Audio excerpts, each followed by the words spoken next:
Hey y'all, Susan with Susan's Country Living. Glad you joined me today. Let's take a tour of the garden and see what's going on. So we've had a lot of rain the past couple of days, I guess, and things have just really taken off. And we've got some dill going on here, and this is cantaloupe that came up volunteer. We're just going to let it do its thing. It's got some blooms on it. I've got one artichoke. I planted seeds, and that one artichoke made it. We're going to try that. These are my paste tomatoes. We did something different this year and put up this little trellis here, and I have this. This is a paste tomato. I don't remember the name. It's an Asian, Korean long, I think is what it's called. It has this little pointy end on it, but it is a paste tomato, and I've just tied these up. They get kind of long, like that, and so I've got these tied up, and that's why they kind of look the way they do. I had let them go on this landscape fabric, and they finally got tall enough to reach the bottom, so I've clipped them. I like to use these little green clips. Got them off Amazon, and I've got a lot of tomatoes coming on. These are Amish paste, and I've got just a whole bunch of them. So we've had cooler temperatures, and blooms are setting. Thing about here on the Texas Gulf Coast, when the temperatures get hot later in May, blooms stop setting, and no more tomatoes for a while. If we can pull them through, I'll probably make cuttings of them for fall. And we've got I bought something that's called a pesto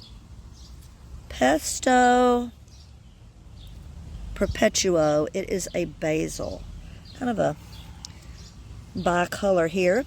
Then I planted some little honey nut squash. It's a butternut squash, but it's small and just like a single serving size. And then I always have a Juliet. It's a great, kind of like a grape tomato. My neighbor always gives me one of those, and it will go until freeze. I will have tomatoes all summer, all fall. And then I was late getting my squash in, so I've got some little squash plants coming up. Here, my first planting, I guess they rotted, but I did get the second planting here. And then I have my larger tomatoes. I don't know what's wrong with this tomato. It's a Paul Roberson. It has just stopped growing. And then I have some more here, and you can see how they're doing, cat facing.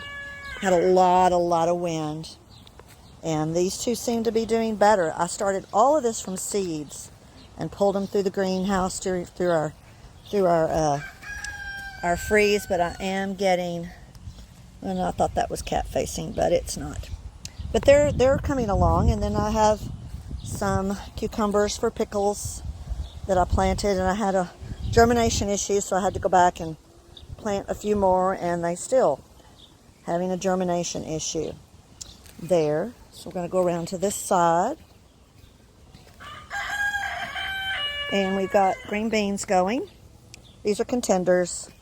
And no matter when I plant them, they come in the last 2 weeks of school, which is 2 more weeks.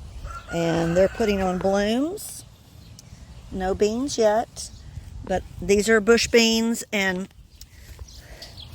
this little row here will probably give me enough beans to can for at least 1 year. I'll do another planting in the fall of Romas and more contenders.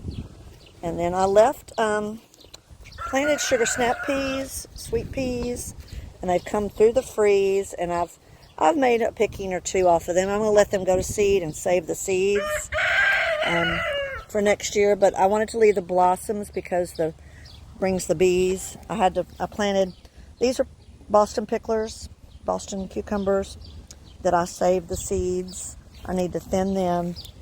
Swiss chard is kind of playing out, so I've planted some peppers and eggplant. I started all these from seeds, except this one. This one came from a nursery. And I've got just all different kinds of peppers planted here, all varieties. And this is my little jalapeno patch of the notapenos. They're not hot, and they're coming along okay. Then I have some beets, and I'm going to pick some beets here in just a minute. And then I have some garlic, which is almost ready to pick. I'm hoping that I'll get at least a few cloves of garlic.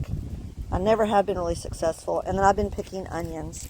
Is the stems start to fall over? These are just Texas Grano. They did okay. We had a dry winter. And then I've got some zucchini coming up. And I planted these collards. They came through the freeze. They kept growing as kind of a ground cover crop and a trap crop. You can see that they're being eaten, and that's what I want. I want them to eat that. I don't want them getting on my tomatoes and my other plants. So let's see if we can find a few beets. I had a big one right here. You can see how they grow.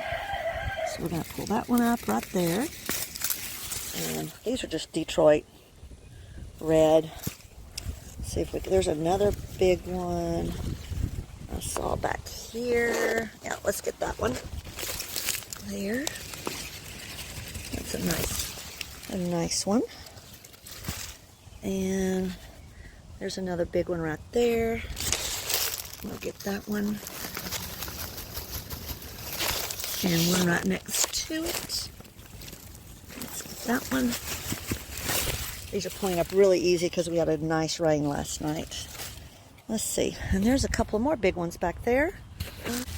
All right, here's a nice big one right there. So here I have this nice bouquet of beets. I'm going to take them to the greenhouse, to the sink, and wash them off. And take the tops off and feed the tops to the chickens. We usually don't eat the tops. If I want them for salad, I'll pick them when they're tiny, tiny little leaves in the center. So we're going to, this will probably make a couple of jars of pickled beets. What I do is I wrap them in parchment paper, then in foil, stick them in the slow cooker with no water, and cook them, just on low until they're tender, and the skins will slip right off, and then I can use them to process them to make some pickled beets. My husband will be so happy. He just loves them. Hope y'all have a great gardening season. Bye, y'all.